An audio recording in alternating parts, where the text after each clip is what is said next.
I'm going to tell you a little bit about myself, my experience, where I came from. Because this is a different format, I have a little more room to expand a little bit on that. It might give you a little more context into what I've done and maybe what questions you want to ask. And then when we get to the Ask Me Anything part, it's very simple. There's going to be questions, there's going to be answers, then we're done. So it was really easy agenda to write, but I love having one every time I present just to sort of outline what we're doing. To talk a little bit about myself, which is something I like to do. My name is Tony Pagliacco, and there's a silent G on it. And I think it's taken, what, about maybe the third time you finally got it right? The third time. Yes. I do not own the pizza parlor. My family does not own the pizza place in Seattle. That's a different Pagliacci's. But I am from Boston originally. I grew up in the north end of Boston. I ended up going to Arizona State University, where I started off as a physical education major. I was going to be a wrestling coach, the best wrestling coach in the world. And one spring break, all my friends went to Mexico. And because I worked and didn't have the cash to go, I stayed and found a chat room. And by the end of that spring break, I had built my first website. And 3 days later, I changed to computer science. This was, around 1998. So this was pre-dot-com boom. So it was a great time to hop in. At the time, my mom cursed me up and down that I was adding about 2-3 years to my college career. And now she's actually very thankful that I'm past that part. Phys ed required Algebra 1. Computer science did not. It required a lot more. And so we did a lot of work there. But I eventually graduated, and out of college, my first job was actually working in the physics department of Arizona State University. There was a professor who was starting a new telescope. He had worked on the Hubble telescope originally, and they had created, they'd gotten funding for another telescope. But their budget was pretty lean, so they gambled on me as a systems engineer and systems administrator. And so I worked as a sort of as a technical liaison between Arizona State and NASA and JPL, and they were working on this telescope. And so I was way out of my league for that position at that age in my experience. I didn't know what I was doing, but I figured if I made it look good and learned while I was doing it, it would get me through. And which is pretty similar to product management in today's day and age, because sometimes you just sort of have to put the smile on your face and in the back of your mind figure out the answer and then have it seem like you already knew it the whole time, even though you just thought of it like 2 seconds before. So I think that actually prepped me a little bit. After that, I spent some time in the startup industry working for a video startup called vSocial. It was right around the time, maybe about 2 years before, a year and a half before YouTube got bought by Google, which was the first big cash purchase of that time. And when Google bought YouTube, we thought it was over. We were going to get rich. We thought that Yahoo would pick us up or someone else would pick us up. I was already shopping for Mercedes and looking at houses. And we never got a Series C round of funding. Done. Dead. I'd spent about 6 years working for a web media network called Sheknows.com. So it's a women's lifestyle network. They own Sheknows. They own Pregnancy and Baby. Babynames.com, Soap Opera Fans, is about 43 sites. When I started there, we were doing about 2 million uniques a month. We had a 12-person office. I had one dev, and they were doing all of their version control with FTP. And when I mean FTP, I'm talking about going into directory and seeing your files, and it was like index_February, index_March, and so forth and so forth. So there was a lot of work to be done there. I got hired as an engineering manager. And eventually became director of engineering. When I left the company, we were doing close to 60 million uniques a month. We had taken out Pop Sugar, and I forget the name of the site that NBC, iVillage. We had dropped them from #1 in ComScore and took it over. And then we eventually sold it to a subsidiary of Time Life magazine. After that, I went back home. Growing up in Boston, I thought I'd go back, go to the East Coast, get Dunkin' Donuts, get some good pizza. And I forgot, when you're a kid, it's different. When you're an adult and you go back and you realize that oil heat costs a lot of money. Snow is awful. Black ice, I forgot about that. I mean, the only reason why I went back was really for Dunkin' Donuts and East Coast Chinese food. Not a good reason to take a job, but I worked in market research for 3 years. We built all of those annoying surveys you get on a website that's like, hey, do you want to tell us something for a few minutes? Or if you get a phone call from someone who wants to do a 20-minute survey with you, we would build those surveys in a platform. And what our engineering team was essentially building was a sentiment analysis platform that as people would give feedback on products or markets, we would be able to segment that data and analyze it. It was a great company. We had some great clients. We did all the data research for pods, for the entire Weight Watchers brand. So that meant like .com, global, men's, women's, international. And I'll tell you right now, if you're concerned about your privacy at all, never take one of those surveys, because the amount of the data they capture on you is absolutely filthy. If you were to look at a survey that goes down from the first question to like, hey, click yes, it pipes out so far with different skip logic and branching and hidden parameters being taken behind the scenes. I mean, it's really amazing how much they get. But in that meantime, in my early years, I spent some years also playing poker to help pay off my student loans. That is true. And it's not, I mean, you can laugh, it's great, but it paid the bills. But also I played a card game called Magic the Gathering. So it's sort of like, if you ever heard Pokemon, Yu-Gi-Oh, very in that same family of games. Eventually the company that makes that game is owned by Hasbro, and they're here in Renton, called Wizards of the Coast. They do Magic the Gathering and they do Dungeons and Dragons. I got hired as a senior product manager there, where I headed up all of the products in the competitive gaming space. So if you go to like any sort of tournament, the registration system, the scoring system for the tournament, the match result system, rankings, everything that goes into like a competitive play system, that fell all under my purview. And then in my last 3 years there, I was there for 6 years. My last 3 years, I was in charge of the esports division. So we were building out what the esports program was going to look like and how it was going to be integrated into the bigger Hasbro plan. About a year ago, I took a position at Boeing as manager of product management and this is a mouthful now, manager of product management for the analytics and information management systems, otherwise known as AIMS. For that team, essentially what we do is we build a lot of analytical, predictive, and prescriptive tools using ML and AI for the manufacturing, for supply chain, sometimes for other aspects in Boeing. Our customers are inside the company, so we deal with a lot of the different divisions with commercial airlines and defense and space, security, the whole 9 yards. And right now, as I was mentioning, I had 11 product managers that were working on my team. That's gotten bumped up now to about 23. But it's good though, because we're building a culture of empowerment at Boeing right now. In any big company that has a lot of regulations, overhead, structure, companies that have been around a long time, if you never worked there, it's sort of like they get the job done, but they're sort of working like 30 years in the past. They have mindsets that are from a different time.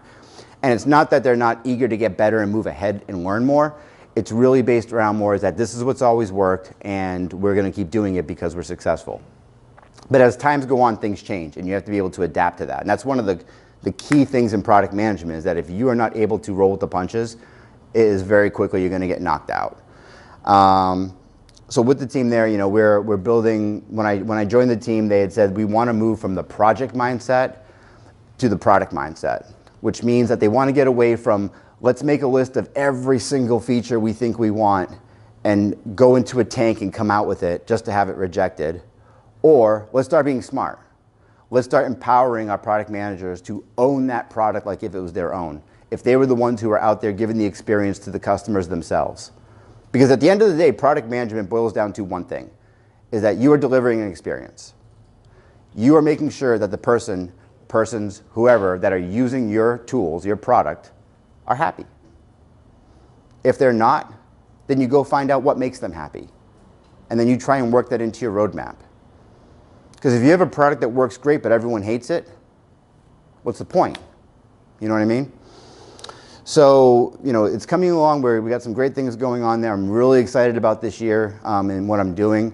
My boss has given me a lot of latitude to either come out with a giant crown on my head or something not nice, but my success is going to be determined on my own, and I like that. And I sort of build that same thing into my team as well. When we formed together, our team was very used to the way Boeing did things, which was very, structured and lots of meetings and things like that. And, hypothetically, because I know we're recording this, so if I say hypothetically, it means it's not true, right? Okay, so hypothetically, I may tell my teams, like, look, I don't care if you're working out of a Starbucks, a beach in the Philippines, or you're at your desk. I don't care. If boxes are getting checked, if we're crushing what we're supposed to be crushing, if we're winning, if everyone knows that what we're working on is the best, our quality is going to be the best that we can deliver it, I don't care. My very first day, hypothetically, someone messaged me and said, hey, I'm going to be leaving 15 minutes early today. And hypothetically, I said back, I don't care. I said, I never want to hear that again, because I don't care if you have to go 15 minutes early to go get your kid something, okay? I care that we're getting our stuff done. And if you're telling me you're bouncing early, and if we have the trust on our team that we're supposed to, then I'm going to just assume that you have got your stuff handled. And I don't care if you're leaving 15 minutes early. And then now, as we've gone on down the road, and it's almost been a year, we're starting to get a real comfortable culture with each other, where it's more about being honest and open and visible and transparent with our commitments, versus just trying to play cover your butt and trying to move things around to make it look like it's there, but really it's like, a paper mache. I don't play that. If we're delivering, I tell my team straight up, I say, look, if you're not hearing from me, it's not because Daddy doesn't love you. It's because you're handling your business. Why should I get in the way? The biggest thing that holds us back as product managers is usually a manager, a director, a VP, someone who doesn't understand how the process goes, but yet knows what they want and expects you to give it to them right away. And I'm sorry, but I don't work at Burger King. You can't have it your way. It doesn't roll that way. One thing I've consistently said in all these presentations is that I offer two choices. You can pick what you want or when you get it. You can't have both. And it's easy to stand here in product school in Seattle and say that to a bunch of different range experienced product managers. But when you actually have to get in there and do that to a director or someone high up, or someone who could essentially hold your career in your hands, that's when the true test comes out. That's when the true you find out how much you're ready to own up to your product and defend it. So with that, moving on to the agenda, go. Essentially what I wanted to do with this, though, when we talked about this. So you're expanding to 23 product managers for Boeing. Does that mean there's going to be 23 product teams? Yep. And how big is each team generally? So it really depends on the product. A product manager on my team can have between 1 and 3 products under their belt, and it depends on the amount of money, on how big the product is on its own, and then also depends on the resource availability for that product manager. So if I'm supporting one part of this product and it's only taking up a third of my week, then I could take full ownership of a mid-sized product that would take up the other 60% of my week. Some of them, one of my product managers just says 1. Because it's so big, I'm actually hiring, some of those positions I'm hiring for are to support them. So it really just depends on what they're working on, where their skill set lies, where their passion lies. I'm not going to put a data-hungry product manager on something that's totally out of their realm just because it fits. I want my team working on stuff that they're excited about. And do you choose the capital then for each product team? They choose the what? How much capital and spending you can have for each one? No, that's actually determined by our finance teams and by the engagement team that work with the customers. So essentially, when we work with new customers, it's sort of like I like to call it, if anyone's ever seen Mad Men, it's sort of like Mad Men a little bit, where there's an account executive who sort of gets you happy and very excited to sit down at the table and a little smooth talking, and then you work it into, and then you eventually sit down and talk about what problem you're trying to solve. You flush out what the features and what the requirements are going to be, and then you take it from there. Yes? Can you tell us what is one thing that you like about being a product manager and one thing that you don't like? So now that I'm on the management side of it, it's different seeing the other side, because I want to get my hands dirty. I want to get back into it a little bit.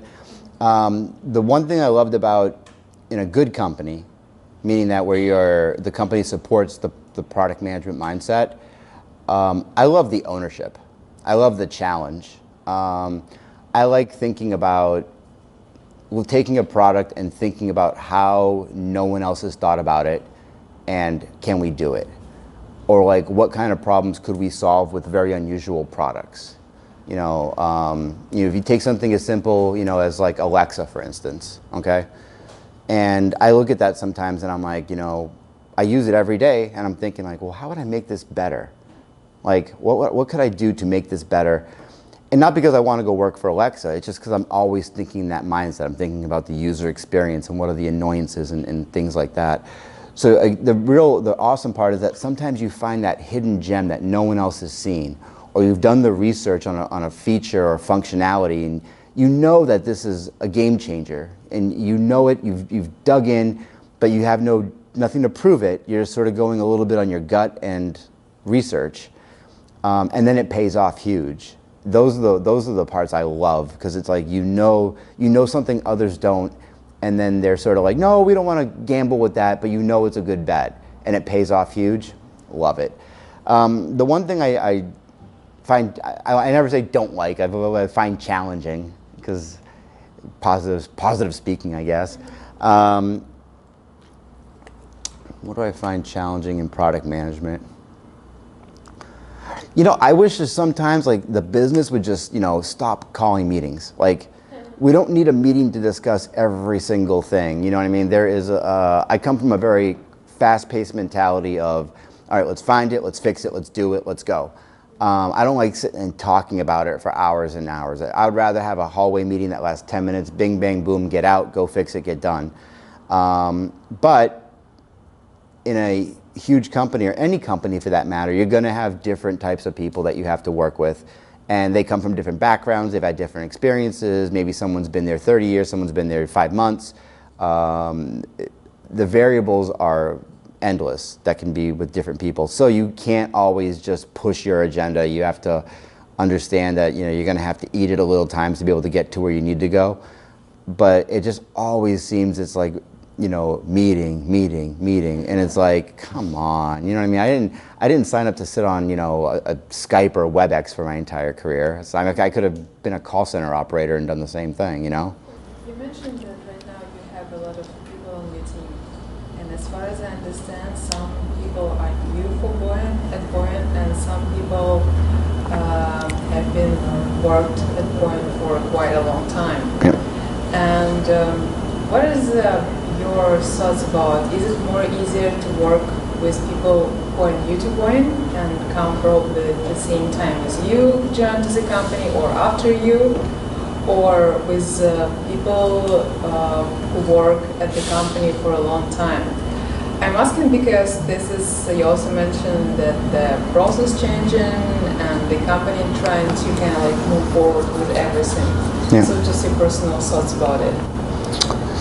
So I think it's funny because I've had that same issue, and I've started, as I bring on new product managers from the outside world, I'm pairing them up with the veterans on the team.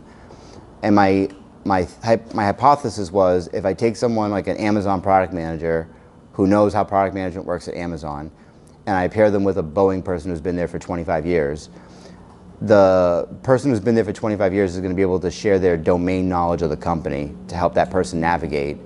But the product manager from Amazon is going to be able to show the Boeing person how product management works in the outside world. Because it's in a lot of these bigger companies, people have been there a long time. They know their way, but they also are very aware that the outside world has, I don't want to say moved forward, but is more likely to be risky with new process change or new types of ways of doing things or things like that. You know what I mean? Bigger companies tend to move a little slower adapting to changes in the industry. So I think that pairing's been good helping there. I think it's a little tougher though with the new product managers who come in, because they come in, they're excited, they're ready to join. They're like, I'm gonna come to Boeing, and then they find out like they gotta learn the Boeing way. They gotta learn, and not that we Boeingize everything, but it's just like we have a lot of vocabulary in our company that is large, and a lot of people who've been there a long time know it all.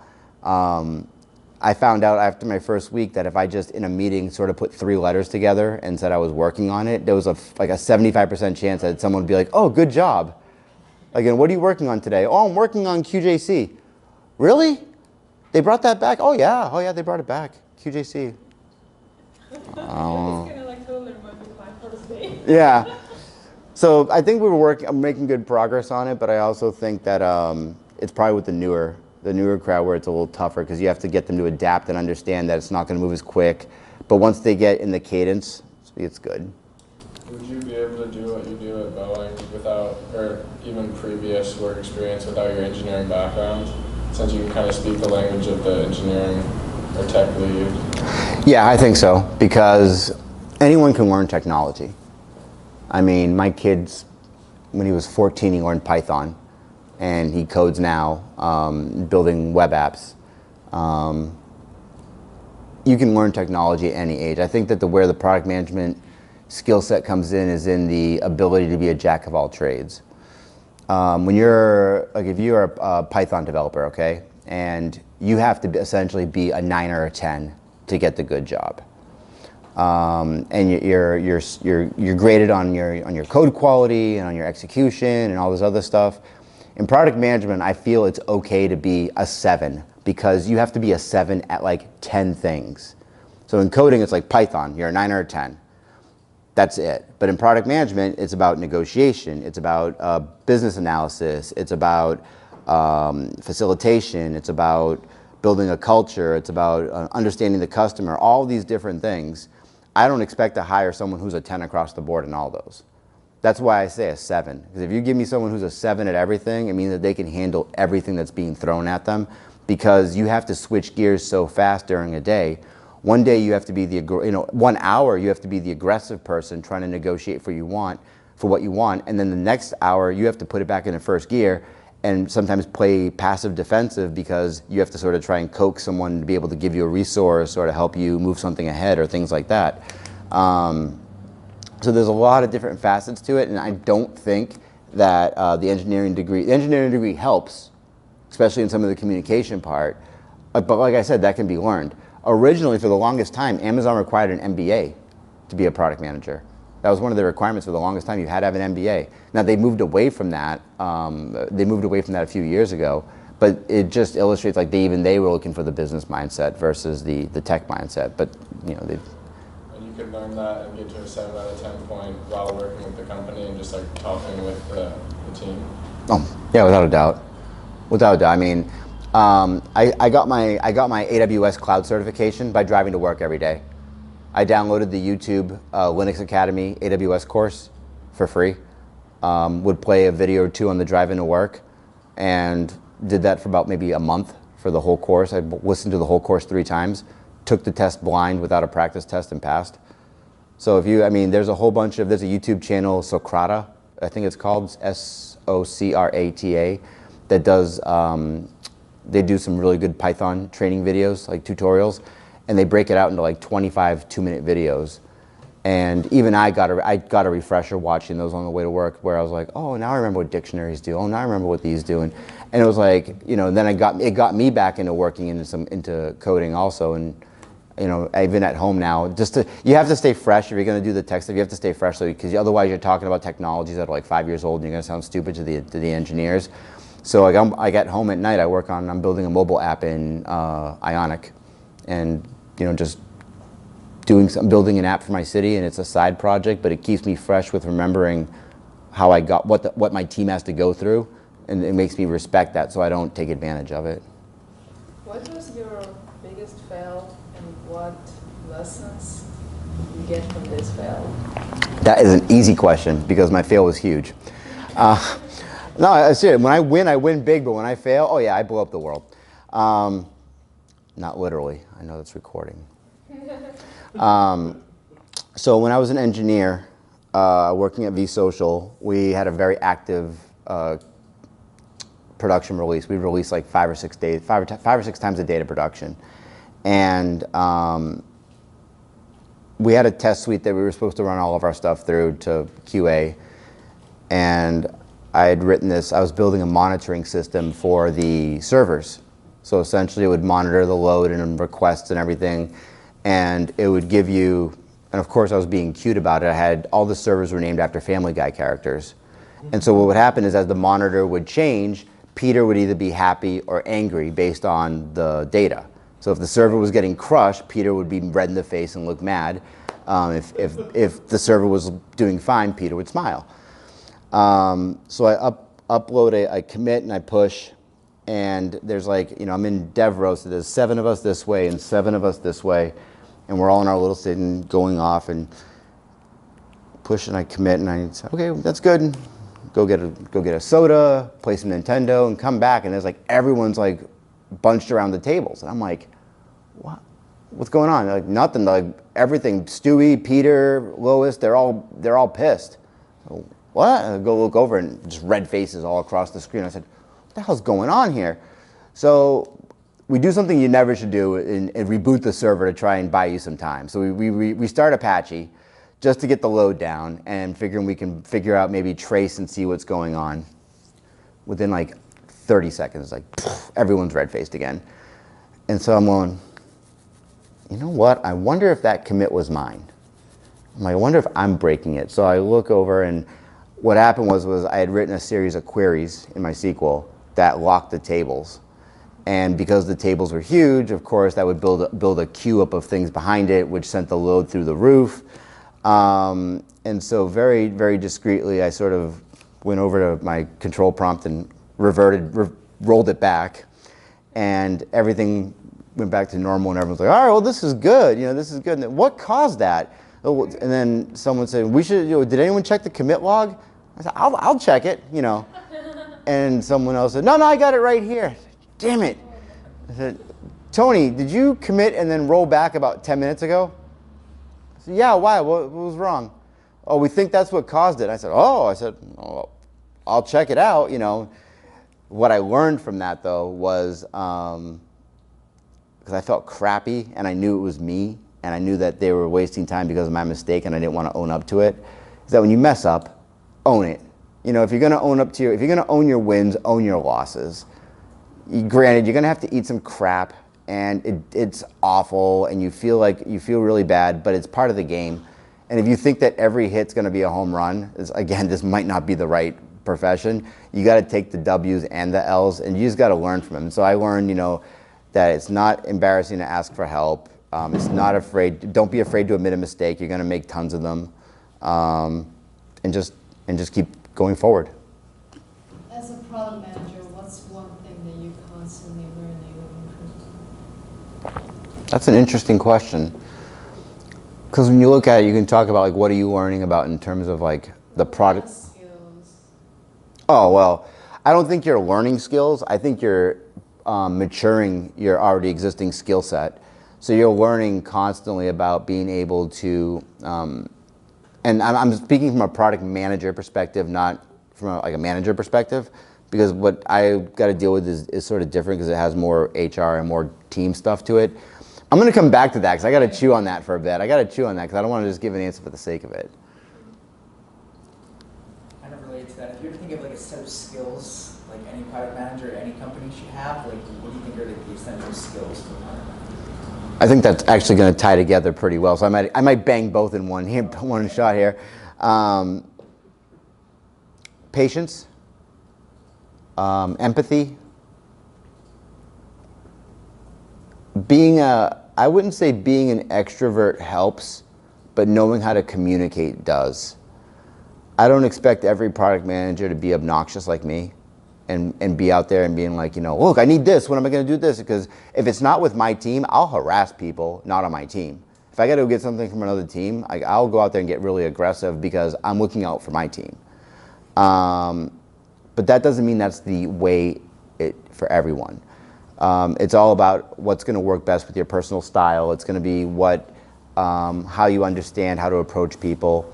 So, if you tie all those together, like knowing how to communicate to a diverse workforce with empathy, it sounds like a Hallmark card, but it's actually a great prescription because you're going to be able to get your message across in a way that they're going to understand and give you what you need. And for me, that's always been the one thing I've loved about product management, been the chess game, where it's like, I need to get something. So I'm going to do this, so they'll do this, and then I'm going to do this, and then they're going to do what I want them to do. Because if I had originally said, I need you to do the last thing, I'd get pushback. No, we can't do that. There's da da da da da da da da. So then I'm like, okay, well, if I make it seem like it's less important and sort of like I'm bending my knee, then most of the time I end up getting what I want. But I wouldn't be able to do that if I didn't know how to shift gears to know when should I be pushing hard and when should I be trying to, be creative. When have you had a time where you've been really passionate about a product or feature you're trying to push and you've gotten that type of pushback, and how did you deal with it?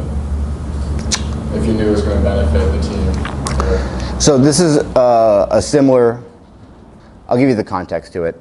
So when we were working at that web network company, and our CEO was super high energy. He was based out of our LA office, and he was the kind of guy who would just call you up at 2 a.m. and be like, hey, I saw this thing, and da-da-da-da, we should go build it tomorrow. And he's ready to just chuck everything and get down to work. But he was a really creative, passionate person.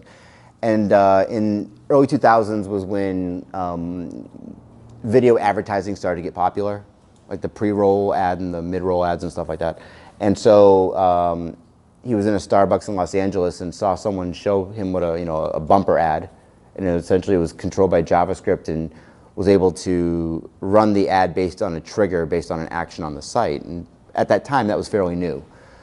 And he got so excited, he left Starbucks, went to LAX airport, flew to Phoenix, showed up at our office 2 hours later from Starbucks, never even went to the office, literally went from Starbucks to LAX, and he came in and said, we got to start this right now today. We need this trigger tags and ads and blah, blah, blah, blah, blah. And I'm sitting there going, that's great, but like we're in the middle of a sprint. We've got about maybe $250,000 in ad revenue on the line. We're working with like Biore and Procter & Gamble and all these different agencies. And I look at my GM and I'm like, we can't do this. And he's like, oh, you tell him. And so I said, okay, well, this is gonna be my last day at my job. I'm happy. So I called Brian, the CEO, in. I'm like, we can't do this. Like, why? Why can't we do this? Da, da, da.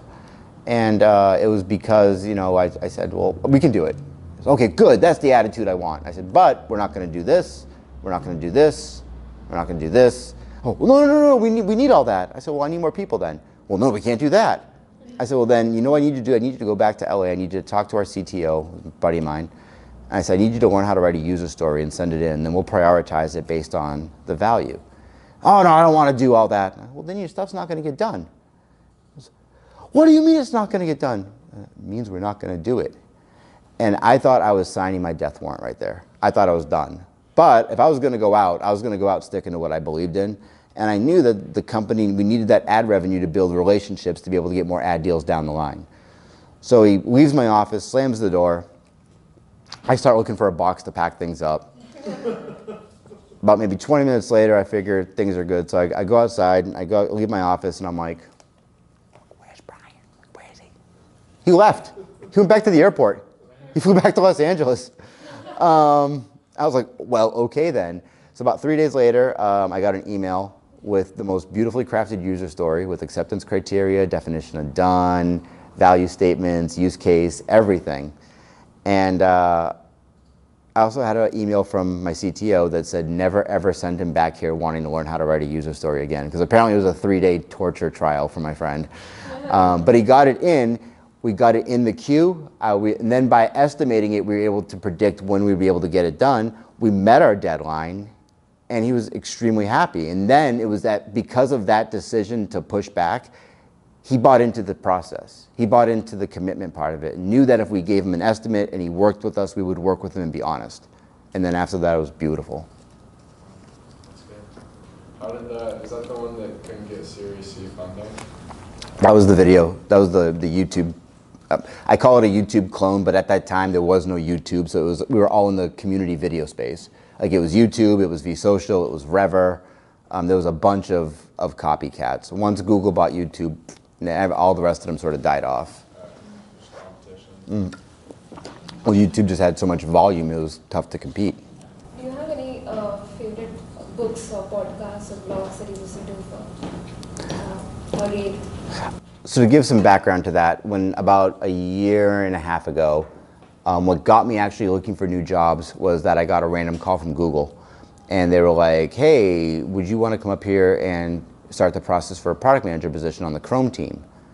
And I didn't even apply, so I got freaked out because I thought it was a joke, like one of those ones like, oh, pay us $400 and you can go interview. And I was like, no, I'm not going to fall for that. But it was really Google. So I was like, okay.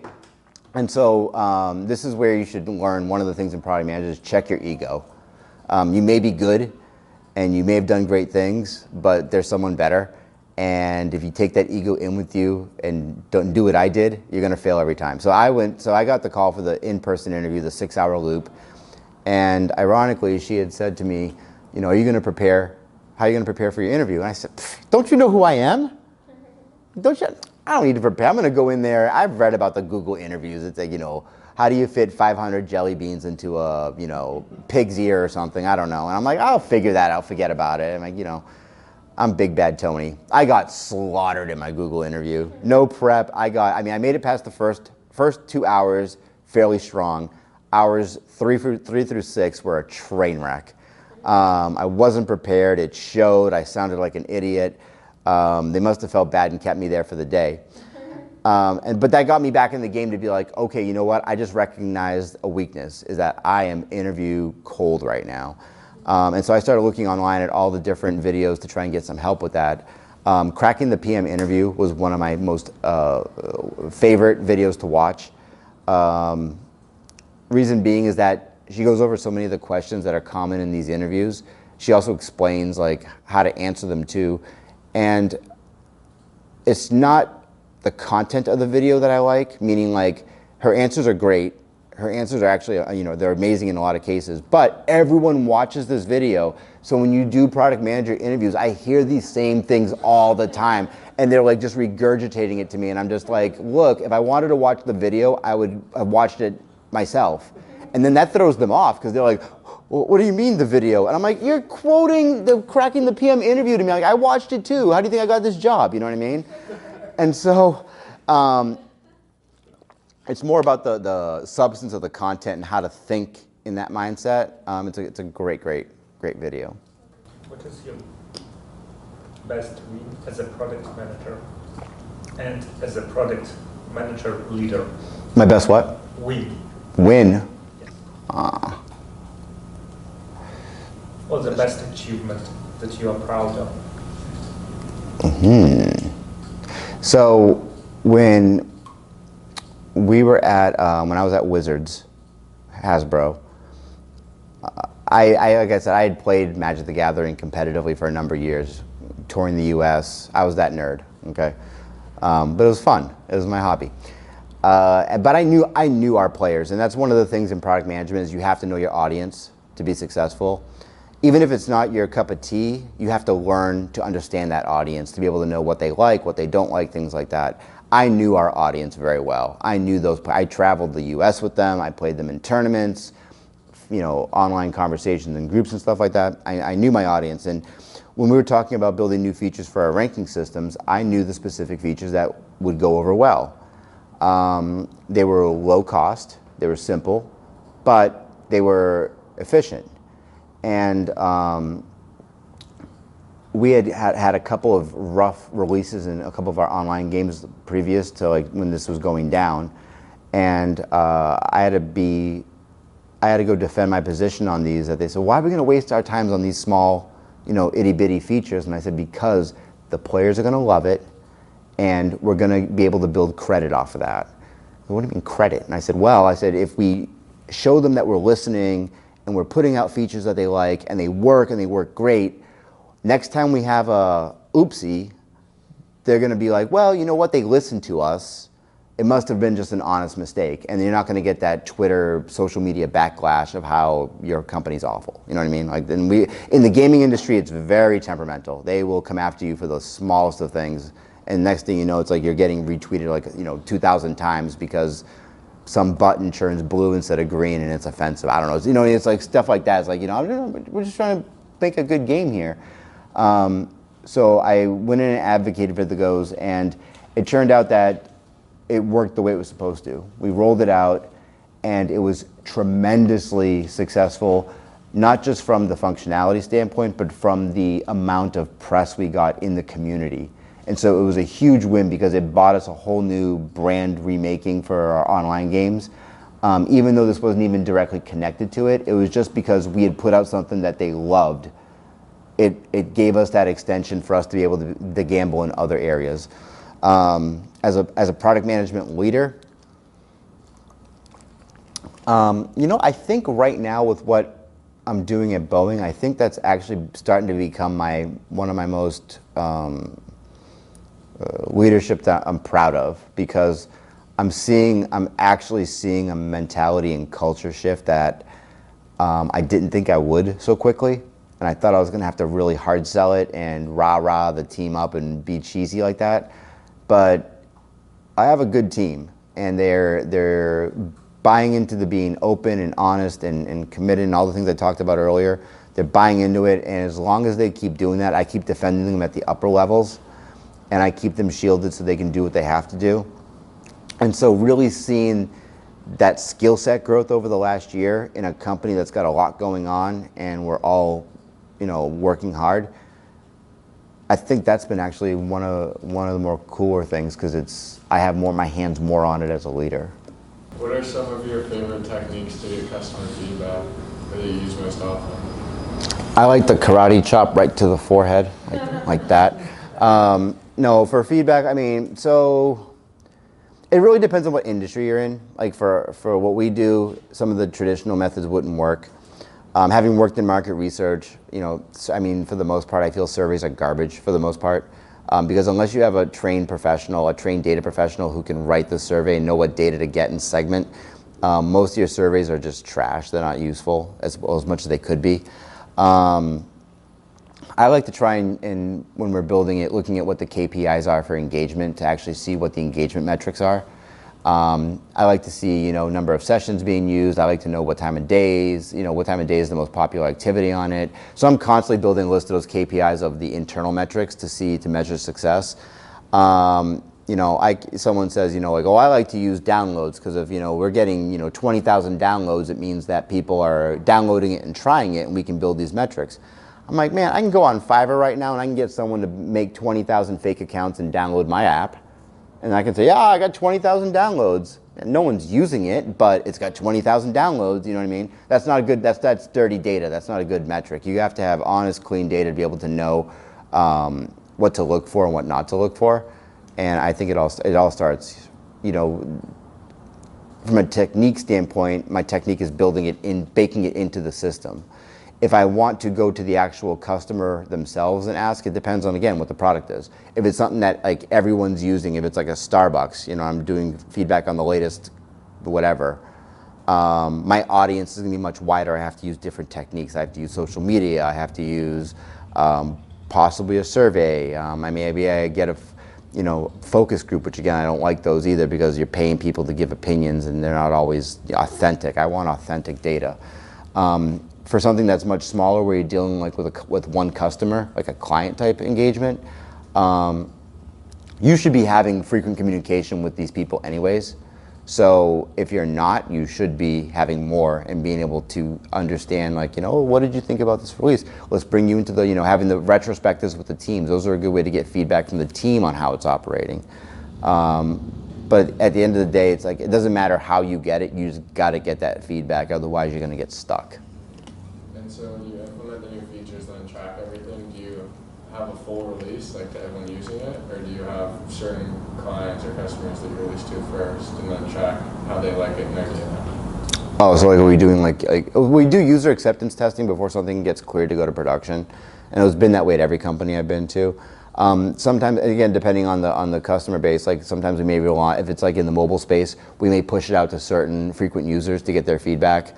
In some cases, we generally don't just do small releases. If it's going to production, everyone's getting a crack at it.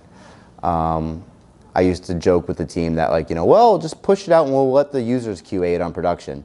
Engineers do not find that joke funny at all, because there's no, we can't. It's no, we'll figure it out, Have you ever seen a backlash of that going wrong? If you push it out and then maybe they don't like it as much as you thought? Oh yeah, all the time. All the time. And you just gotta change it as fast as you can. No, I mean, if it's a feature that you built in. Usually the only people that are going to make the most noise are the unhappy ones. So if you know you're working with 100,000 users, but you have like 50 users who are just blowing up every social media platform, you still have to look at it, it's 50 people. And so you have to make that decision of, is this something that's going to impact the long-term game where we have to be more mindful and maybe go back and revise this or fix it later or improve it later? Or is it like, look, this is what we're doing, and you know, we always take customer feedback, but doesn't mean because you give feedback that we're going to do what you want. You have to do what's best for the product, not just for the loudest person in the room. Yeah. You mentioned that one of the important things, and it's understandable that we need to understand our client, our customer, the person who will use our product. And you also mentioned that you work with the product that wide auditory were used. For example, the game. I mean, I understand it's kind of like specific group of users, but it's still wide auditory. Right. And another websites and it was for the wide. But right now you're working on the product that is mostly for a specific group, and it's like for internal use, correct? Mm-hmm. And when it comes to getting information about the users, is it easier to build product for internal users or for the wide auditor? So both have pros and cons. When you're building for an internal customer with a smaller user base, you have a lot more people who want to try and put their special sauce on the food. And they all want something, and it's, oh, well, we're just a little this, little that, you know. When you're working with a much wider audience, you can sort of take a sample data and use that to drive your decision making. The one thing I do find better with the smaller teams is I can walk in with a box of 24 donuts, and I'm going to get all the feedback I want for the next 30 minutes. Because you know why? Everyone's going to come over and want to snag a donut, and I've got them now. And now they owe me because I brought them donuts. Oh, that's so nice of you, Tony. It's not nice of me. I want something. And so they're like, oh, how'd that thing go? How'd this go? How'd that go? And then before you know it, everyone's got, sugary hands, but I got the info I need, and then I'm out. And it only cost me $8. And if I had tried doing it normally, it would have taken probably half the day, and that's a lot more than $8. So yes, you can bribe people with food. That's a great skill as a product manager. So when it comes to having information, having feedbacks from the internal user, it's way easier, right?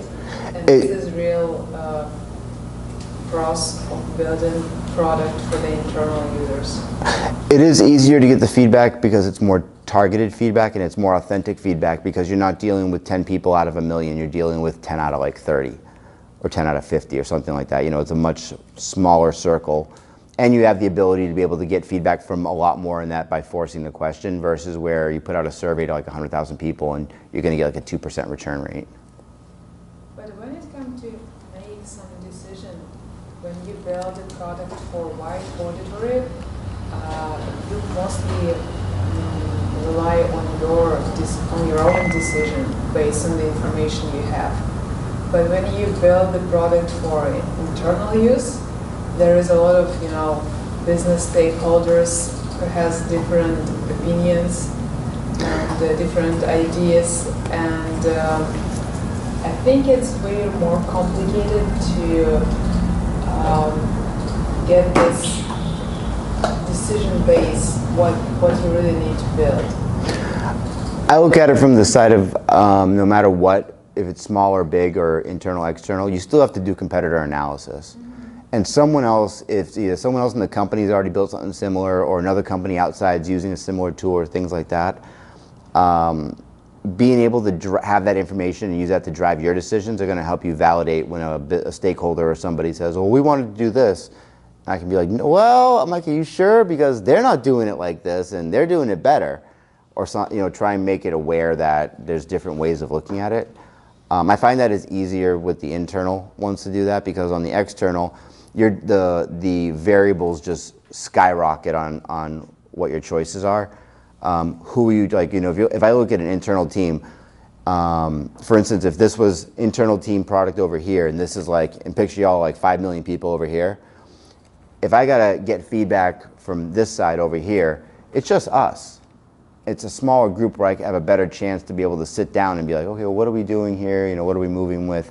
And own that decision based off of what we're working with. But if it's the 5 million over here, it's like, you know, just the slightest change in one decision could, you know, make half of them instantly mad because they weren't consulted. But we only talked to, like, if we interviewed, like, you know, 500 people and they all said they like red, and then we made it red, but then it turns out, like, you know, 7,000 like, you know, like blue. It's that, like I said, it's just the pros and cons of both sides. You learn. I don't have a preference for either, because if it's big or it's small, I still have my one driving force, and it's just to roll out something that's going to blow people away, and have some person who wears a tie to work go, damn, that was quick, or damn, that's good. Like, that's what I look for. That's my measuring stick.